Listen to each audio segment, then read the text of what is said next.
Daddy మనం ఇచ్చిన proposal Australia వాళ్ళకి పిచ్చగా నచ్చేసింది. కన్ఫర్మ్ గా ఆ ప్రాజెక్ట్ మనకే వస్తుంది. డాడీ నీకోసం నాయనమ్మ కోసం ఎన్ని గిఫ్ట్లు తెచ్చాను చూడు. నాయనమ్మకి ఇప్పుడు ఎలా ఉంది? మాట్లాడవేంటి డాడీ? ఏంటి అలా ఉన్నారు? ఏమైంది?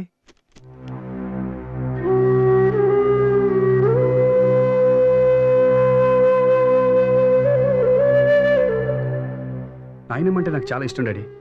అయినా ఈ విషయం నాకు ఫోన్ చేసి ఎందుకు చెప్పలేదు? ఫారిన్లో ఉన్న నిన్ను మన ఇండియా సెంటిమెంట్ డిస్టర్బ్ చేస్తుందని. 20 కిలోమీటర్ల దూరంలో ఉన్నప్పుడే నువ్వు రాలేదు. 20,000 కిలోమీటర్ల దూరంలో ఉన్నప్పుడు నిన్నెందుకు డిస్టర్బ్ చేయడం అని ఫోన్ చేయలేదు. మీరొక్కరే నన్ను అర్థం చేస్తున్నారు డాడీ. మీ కొడుగ్గా పుట్టినందుకు నాకు చాలా హ్యాపీగా ఉంది. వస్తాను డాడీ. నాయనమ్మ సెరమనీ మాత్రం చాలా గ్రాండ్గా చేయాలి. హలో చంద్ర గారు, నేను వచ్చేస్తున్నాను. Everything is okay. ఏంటి అలా సపరేట్ గా కన్ను ముక్కు ఫోటో తీస్తున్నావు? నువ్వే కదా పెద్ద సైజ్ ఫోటో కావాలనో. ఇలా విడివిడిగా తీసి ప్రింట్ వేసామంటే పెద్ద అయిపోద్ది. ఫోటోగ్రఫీ గురించి తెలియకుండా మాట కదా. అయ్యో సార్ మీకు ఫోన్ వచ్చింది. అక్కడ దాకా వచ్చింది, ఇక్కడ దాకా రాదేటి. రమణని చెప్పు. షట్ అప్ వస్తున్నా. ఇడియట్. అలా ఎవరో? నేను కొండబాబునండి, సత్యగాడని మాట్లాడితే. ఈ జిడ్డుగాడు హైదరాబాద్ వచ్చాడండి. ఈడి బిల్డప్ వాళ్ళ అయితే లోకం అయిపోతాం. మీకు మేనేజర్ సత్యబాబు గారు కావాలండి. ఒక్క నిమిషం అండి. Hello, manager Satyababu speaking. Who is on the line? అయ్య బాబు, నువ్వు మేనేజర్ ఎప్పుడయ్యావురా? మన టాలెంట్ చూసి తట్టుకోలేక ప్రమోషన్ ఇచ్చారులే. మొత్తానికి శవాల ఫోటోలు తీసేవాడివి మేనేజర్ పోయావు అనమాట. ఇప్పుడు బిల్డింగ్లు తీస్తున్నావమ్మా. ఆ రెండింటికి తేడా ఏంటుందిలే, రెండు కథలు కదా. తగులుతే నువ్వు తీయలేవు. నువ్వెప్పుడు తగలడ్డావు ఇక్కడికే? ఇందాకే వచ్చాను రా. నీ అడ్రస్ కాగితం పోయింది, నెంబర్ గుర్తు చేసుకుని మరి ఫోన్ చేస్తున్నాడు. మన ఊర్లో ఇచ్చేసాలేంట్రా? ఏముందిరా, ఆ అట్ల కాంతం ఇడ్లీ లంకల కడతో లేచిపోయింది. మరి అలా ఆయన ఊరుకున్నాడా? ఎందుకు ఊరుకుంటాడు? ఊళ్ళో వాళ్ళందరికీ పార్టీ ఇచ్చాడు రా. ఎందుకు వచ్చావు నువ్వు? ఏం లేదురా, నీతో అర్జెంట్ గా అమౌంట్ విషయం మాట్లాడాలి. అచ్చి బాబోయ్, వీడు అమౌంట్ విషయం అంటున్నాడేంటి? అంటే అప్పు అడుగుతాడు. ఒక స్టేజ్ లో ఉన్నాం కదా, ప్రతి ఓడు ఊరి నుంచి వచ్చి అప్పు అడిగేస్తామే. ఈ రాంగ్ అడ్రస్ ఇచ్చి డైవర్ట్ చెయ్యాలి. ఇంతకీ ఇప్పుడు ఎక్కడ ఉన్నారా? ట్యాంక్ బండ్ మీద ఎన్టీఆర్ విగ్రహం దగ్గర ఉన్నా. అక్కడ ఎన్టీఆర్ విగ్రహం ఉందా? కాదా, తలపాగా చుట్టుకున్నాడు, పంచ కట్టుకున్నాడు, మెల్లో నగలేసుకున్నాడు. రే, అది ఎన్టీఆర్ విగ్రహం కాదురా, కృష్ణదేవరాయలది. కృష్ణుడైనా శ్రీకృష్ణదేవరైనా మాకెంటోడే కదా, అక్కడే ఉన్నా. సరే, అక్కడ నేను తిన్నగా నడుచుకుంటూ వచ్చే. అయ్యి బాబు, ట్యాంక్ బండ్ లో పడిపోతున్నావరా? యా, తిన్నగా అంటే తిన్నగా రోడ్డు మీద నడుచుకుంటూ రారా. అక్కడ ఎన్టీఆర్ విగ్రహం ఉంటది, ఏలెత్తిల విగ్రహం చూపిస్తుంటది. ఆ ఏళ్ళు ఫాలో అయిపో. డైరెక్ట్ గా వచ్చేసి రైట్ తీసుకున్నావు అనుకో, అక్కడ గాంధీ గారి విగ్రహం కర్రట్టుకుని ఏడ్ చేస్తూ ఉంటది. ఆ కర్ర దగ్గర నుంచి తిన్నగా చూసుకుంటా రైట్ తీసుకుని, లెఫ్ట్ తీసుకుని, స్ట్రైట్ తీసుకుని, రౌండ్ తిరిగి ఎదురుకుంటూ వచ్చావు అనుకో, అక్కడ నేను నీకోసం ఏడ్ చేస్తా ఉంటాను. నీ విగ్రహం ఎప్పుడు పెట్టారా? నా విగ్రహం కాదురా, నేనే అక్కడ ఏడ్ చేస్తా ఉంటాను. ఇప్పుడు ఎన్టీఆర్, గాంధీ తర్వాత నువ్వు, అంతే కదా? వచ్చేస్తాను. ఆడు చెప్పినట్టు సులభంగా వెళ్ళిపోవచ్చు. వచ్చేస్తాడంట. ఎక్కడికి వస్తావు? ఈ దెబ్బతో డైరెక్ట్ గా ఊరు వెళ్ళిపోతావు. ఎవరితోరా మాట్లాడుతున్నావు? మా ఫ్రెండ్ అడ్రస్ తెలియక ఫోన్ చేశాడు. మన ఆఫీస్ అడ్రస్ చెప్పాను. చెప్పిందే రాంగ్ అడ్రస్. దానికి అలాగా ఇలాగా ఇలాగా ఇలాగా యాక్ట్ చేయాలా? ఫోన్ లో మాట్లాడప్పుడు ఎవరైనా అలాగే చేస్తారమ్మా. నేను అలా చేయనే. అయితే మమ్మల్ని చేయమంటావు? హలో, ఎవరు? బాస్, అది బిజినెస్ అసోసియేషన్, అదే బిజినెస్ మీటింగ్ క్యాన్సిల్ అయింది.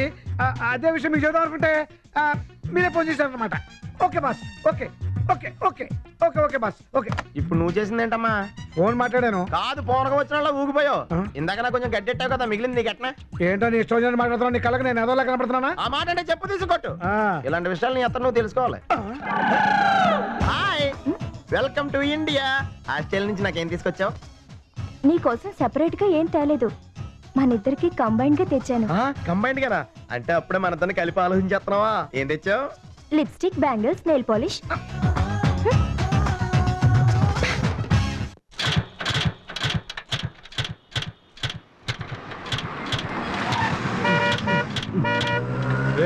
ఎన్ని రోజులు పడుతుంది ప్రభు. హాయ్ వివేక్. హాయ్. ఎన్నాళ్ళైందిరా నిన్ను చూసి. ఎలా ఉన్నావు? నేను బాగానే ఉన్నాను కానీ నువ్వేంటి ఇక్కడ? బండి ట్రబుల్ ఇచ్చిందిరా. హే, అందుకని నీ బాడీకి ట్రబుల్ ఇస్తున్నావా? మెకానిక్ 100 పడేసి అతనే చేస్తాడు రా. ఏ బాబు సార్, హాఫ్ అన్ అవర్ లో వస్తావు, రెడీ చేసి పెట్టు. అలాగే సార్. నువ్వు రారా.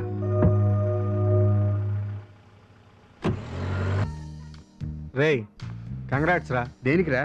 ఫారెన్ ప్రాజెక్ట్ చేయబోతున్నందుకు. నా సంగతి సరే, నీ గురించి చెప్పు. నాదే ఉందిరా, సేమ్ ఓల్డ్ బయోడేటా, అద్దెల్లు, అదే పాత బైక్, ఏ ప్రాబ్లమ్స్ లేకుండా నెలకు 10,000 salary. By the way, next month పెళ్లి చేసుకుంటున్నాను రా. అంత సౌండ్ న్యూస్ ఇంత సైలెంట్ గా చెప్తున్నాయంట్రా? కంగ్రాట్స్. థ్యాంక్స్ రా. Yes sir. ఒక కోక్, ఒక థమ్స్ అప్ అట్రా. Okay sir. ఇంతకీ డౌరీ ఎంత తీసుకుంటున్నావురా? No dowry. అంటే ఆదర్శ వివాహమా? లేదురా, లవ్ మ్యారేజ్. లవ్వా? వన్ సెక్ చూడరా. నువ్వు కూడా చెడిపోయావు అనమాట. ప్రేమిస్తే చెడిపోయినట్ట? కాదా మరి? ఎన్ని సంవత్సరాల నుంచి ప్రేమిస్తున్నావు? 3 years నుంచి. మై గాడ్, ప్రేమ కోసం 3 years వేస్ట్ చేసావా? అదే టైంని ఏ హార్డ్వేర్ కో సాఫ్ట్వేర్ కో యూజ్ చేసుంటే అమెరికాలో సెటిల్ అయ్యి ఏసీ కార్లో తిరుగుతూ లక్షలు సంపాదించేవాడివి. మనీకి మనసుకు లింక్ ఏంట్రా? లవ్ పెయిన్ గురించి తెలియక మాట్లాడుతున్నావు. ప్రేమ అన్నిటికంటే గొప్పదిరా. కాబట్టే షాజహాన్ తన ప్రేమ కోసం తాజ్మహల్ కట్టించాడు. డబ్బు ఉంది కాబట్టి తాజ్మహల్ కట్టించాడురా. అదే డబ్బు లేకపోతే రేకుల షెడ్ కూడా కట్టించేవాడు కాదు. అయినా 3 ముళ్ళు కోసం 3 ఏళ్ళు ఆగావా? అమ్మాయి ఒప్పుకుందే 6 నెలల క్రితం. అంటే నీకు జాబ్ ఎప్పుడు వచ్చింది? 6 నెలల క్రితం.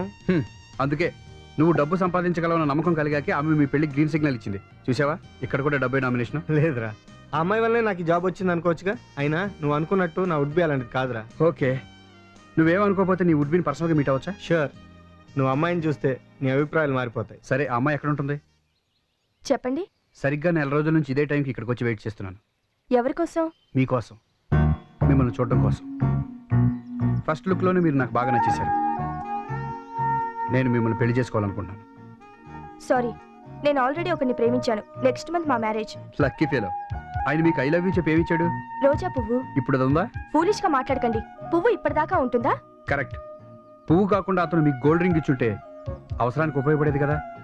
డబ్బు లేని ప్రేమ, వాడిపోయిన పువ్వు వేస్ట్. అవును, ఆయన ఏం చేస్తుంటారు? కార్పొరేషన్ ఆఫీస్ లో జూనియర్ అకౌంటెంట్. మిమ్మల్ని చూస్తుంటే జాలేస్తుందండి. అతని శాలరీ మాక్సిమం 10,000 రూపాయల కంటే ఎక్కువ ఉండదు అనుకుంటాను. ఇన్స్టాల్మెంట్లో తప్ప ఇల్లు కట్టలేడు, బైక్ మీద తప్ప కారులో తిప్పలేడు.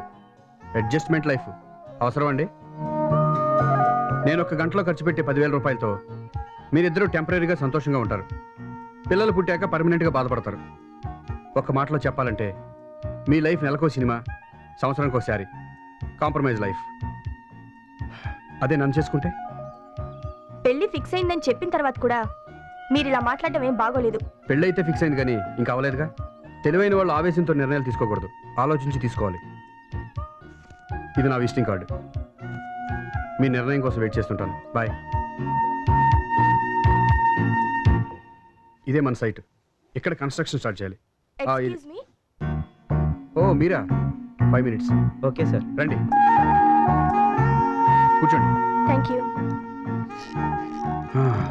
ఏం తీసుకుంటారు? కాఫీనా, టీనా? మీ ఇష్టం. నా ఇష్టమా? అంటే మీ ఇష్టాన్ని వదిలేశారనమాట. మ్, గుడ్. మరి మీ మాజీ లవర్ ఫీల్ అవుతాడేమో. ఫీలింగ్స్ కంటే పొజిషన్ ముఖ్యమని మీరు నన్ను కలిశాక తెలుసుకున్నాను. అది తెలివైన లక్షణం. మిమ్మల్ని నేను అభినందిస్తున్నాను. Thank you. నేను బాగా ఆలోచించి ఈ నిర్ణయానికి వచ్చాను. చెప్పండి, పెళ్లి ఏ స్టార్ హోటల్లో చేసుకుందాం? నేను మీ నిర్ణయాన్ని అభినందిస్తున్నాను, కానీ పెళ్లి చేసుకుంటాను లేదే. పొజిషన్ మీకేనా? నాకు అవసరం లేదా? నేను కోటీశ్వర అమ్మాయిని పెళ్లి చేసుకున్నాను అనుకోండి, ఈ పొజిషన్ కంటే ఇంకా గొప్ప పొజిషన్కి వెళ్ళొచ్చు కదా. మీలాగే నేను కూడా ఓవర్ని డెసిషన్ తీసుకున్నాను. నేను మిమ్మల్ని మోసం చేశానని బాధపడుతున్నారా? మరి మీరు మీ లవర్కి చేసిందేంటి? ప్రేమ అంటే నాకు తక్కువ అభిప్రాయం లేదు, కానీ డబ్బు అంటే అంతకంటే గొప్ప అభిప్రాయం ఉంది. మీరు ప్రేమించిన ప్రభు ఎవరో కాదు, నా బెస్ట్ ఫ్రెండ్. వాడు మిమ్మల్ని చాలా సిన్సియర్గా ప్రేమించాడు. రేపు నాకంటే గొప్పవాడెవడో వచ్చి మిమ్మల్ని ప్రేమించానంటే వాడిని వదిలిపెట్టి వెళ్ళకండి. ఎందుకంటే డబ్బు కంటే ప్రేమే గొప్పదని నమ్మేవాడు తట్టుకోలేడు. మీకు ప్రేమలో ఎంత సిన్సియారిటీ ఉందో తెలుసుకోవాలని ఇలా చేశాను, కానీ మిమ్మల్ని అవమానించాలని కాదు. ఒక నిమిషం, ఈ విషయం మన ఇద్దరి మధ్య ఉంచండి. I wish you happy marry life. All the best. Thank you. నువ్వు చేసింది గొప్ప అనుకుంటున్నావా? ఫ్రెండ్ విషయం అలా చేయటం చాలా తప్పు. తప్పేంటి డాడీ? ప్రేమ చాలా గొప్పది, ప్రేమకు చావు లేదు, ప్రేమ ప్రపంచానైనా జయిస్తుందని చాలా మంది చాలా రకాలుగా కహానీలు చెప్తారు. కానీ అదే ప్రేమను డబ్బుతో కూడా కొనొచ్చని ప్రూవ్ చేయడానికి అలా చేశాను. ఎవరో ఎందుకో ఓడిపోయినంత మాత్రాన ప్రేమ బలహీనమైంది కాదురా. డబ్బుతో కొనలేనివి ఈ ప్రపంచంలో చాలా ఉన్నాయి. Your wrong daddy. ప్రపంచాన్ని రూల్ చేసేది పిఎంలు, ప్రెసిడెంట్లు కాదు, కేవలం మనీ. బిల్ గేట్స్ ఇండియా వస్తే ప్రెసిడెంట్ ఆఫ్ ఇండియాకి ఇచ్చే సెక్యూరిటీ కంటే ఎక్కువ ఇస్తారు. ఎందుకు? అతనికి ఎక్కువ డబ్బు ఉంది కనుక. నాకు టైం ఏంటి డాడీ, నేను వస్తాను. Good morning sir. Good morning. ఏంటి ఇలా వచ్చారు? నాన్నగారు చెక్ సంతకాల కోసం. ఈ చెక్ మీద సంతకాలు చేయండి సార్, సైట్ వాడికి ఇవ్వాలి. చూసావా మీ చిన్న బాసు, పని డబ్బు అంటూ ప్రేమ అనుబంధాల విలువ తెలుసుకోలేకపోతున్నాడు. బాధపడకండి సార్, పెళ్ళి అనేది మనిషిలో మార్పు తీసుకొస్తుందంటారు. బాస్కి పెళ్లి చేసేయండి, ఆటోమేటిక్గా ఆయన మారిపోతాడు. మారిపోతాడో ఆ అమ్మాయినే మారుస్తాడో